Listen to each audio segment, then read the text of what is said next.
Hi there, how have you been? I hope you are keeping safe. Rosie newborns once again.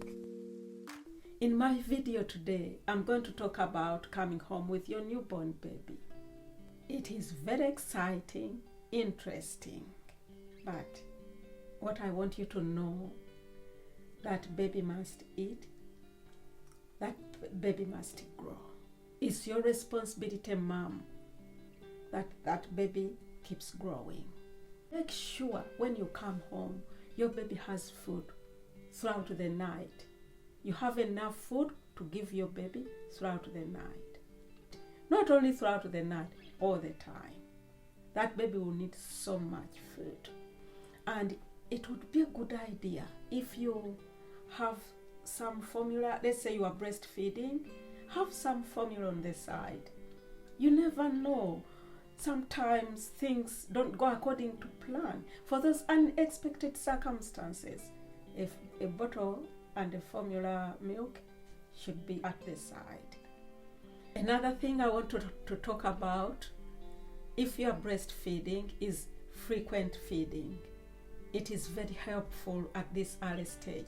You don't need to worry about the routine in these early days. If you are breastfeeding, breastfeed your baby as much as possible. This will help you stimulate the milk supply, and also it will help you master latching on your baby.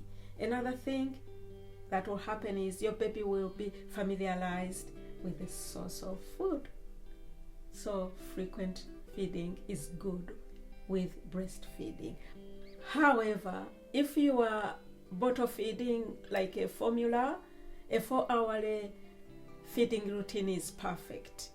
Another important thing you need to be mindful of when you come home with your newborn baby is where your baby is going to sleep.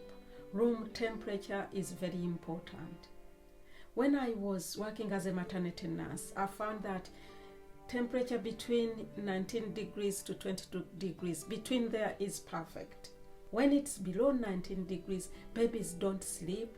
They tend to be restless. And also when it's above 22, babies begin to get agitated when it's so warm. So between 19 and 22 is good temperature for a newborn. Also, the sleeping environment is very, very crucial, mom.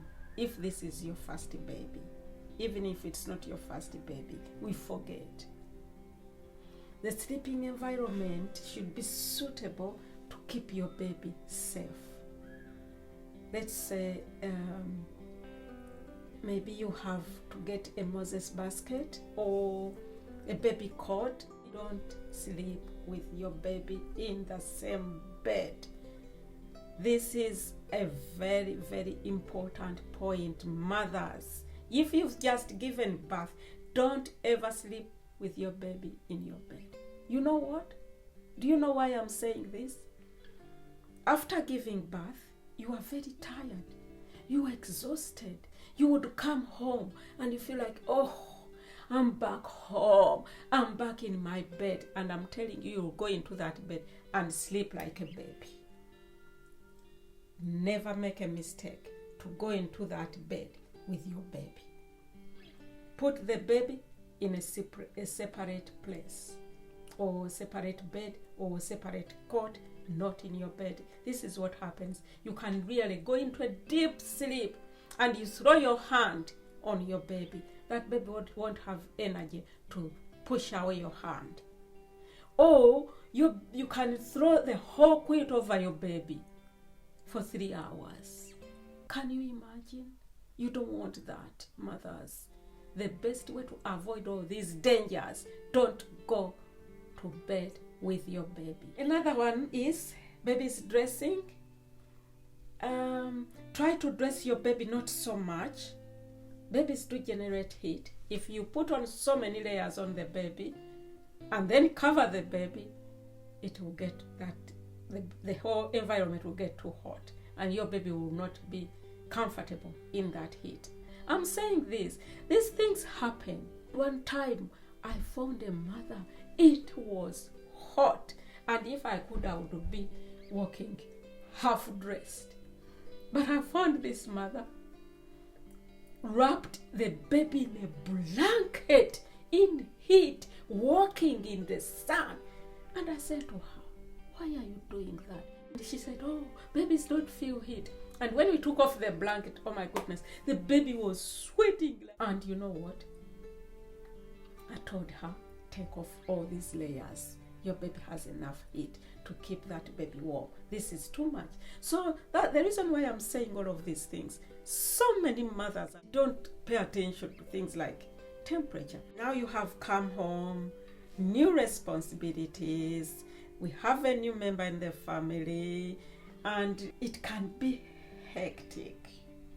But don't worry, with time, let's say a week or two, things settle, and as long as you organize yourself, you'll be fine. But if you have other children, be mindful of them.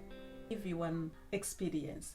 We went to see, like we were all having babies at the same time, and this one of our friends had just had a baby. So we got together at one of my friend's house. We were all there to talk, to chat. When you have children, you get together. Mothers do get together. And when we got there, what she did, she left her baby in a car seat in the living room. And we all ended up in the kitchen and left the children in the living room. We didn't really. How can you leave a newborn baby with a 2-year-old and a 3-year-old in the same room? You know what happened? We were there having tea, chatting away, and after a while, the mother thought, oh, let me check on my baby. And guess what? When she got into the living room, a 3-year-old boy was sitting in the car seat. He had removed the baby from the car seat, put on the floor, and he was in the car seat, rocking himself away. So mothers, be mindful of your older children, 2 years, 3 years, so that your newborn baby is safe. Another point when you come home with your newborn baby is self-care. Take care of yourself, mother. Let me tell you, the best person to take care of you is you. You know how you feel. You know what you need. It's your body. Take care of yourself. Don't forget yourself because you have given birth to a newborn baby. You need to be well. You need to keep well so that you can take care of that newborn baby. Without you, your baby will not get the expected quality of life. So please, mom, take care of yourself. Eat well, drink a lot, and sleep as much as you can. As I told you in my previous video about breastfeeding, that sleeping is very important when you have just given birth. It helps you to come back to your normal life and to recover and to gain your energy back so that you can take care of your newborn baby. So please, take care of yourself, mom. Balance your sleeping with your baby. This is what I did when I was a maternity nurse. Whenever I knew I had done everything, because I now have a night duty, what I do, whenever the baby sleeps, I sleep. And I make sure I sleep. That's how the way I have managed to work all these 18 years. You need to know hygiene. Hygiene. Having a newborn requires a very high level of hygiene. You must be clean to keep your baby well, not to get these like diarrheas and all that stuff. Wash your hands, especially when you change your baby nappy. Always wash your hands. Remember, if you are breastfeeding, after changing the nappy, those same hands are going to be used around your baby's mouth to breastfeed. So please, washing hands all the time, whenever you are going to feed is very important. Clean your baby's face every morning and every evening, at least at 7 in the morning, 7 in the evening. When you are changing nappy, changing into pajamas in the evening, clean your baby's face. When you wake up, changing into the clothes, just as we all do adults, do that. And remember the facial wash rules. You know, like you don't cross cotton wool pads from one eye to another. You use 2 cotton pads. I'm sure they've told you in antenatal clinic. Moms have concerns when they give birth to their newborn babies. They are so worried about this and that. And sometimes they miss out a lot on the new developments of their newborn babies. It's a sign that they care and they love their babies. And some of the common concerns I came up with.